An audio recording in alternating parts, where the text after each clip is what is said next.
Efa ao anaty fanadiovana ny tanàna tanteraka ny ao amin'ny fokontany Amborovia amin'izao fotoana izao mba hialana amin'ny mety fiparitany valana retina peste.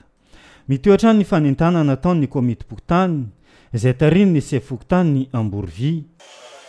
Ary manentana koa zany izay ny filon'ny fokontany eto amin'ny vahoakany Amborovia fa nisy ihany ny alohaloha nisy ny famorena sefo sekitera fanentanana ny fahadiovana ary efa anatin'izany fahadiovana zany itsika mbola tsy reraka ihany noho ny fisiany aretina mamoafady amin'izao fotoana io de mbola manentana ihany zany ny tenako hoe fahadiovana tsy maintsy atao.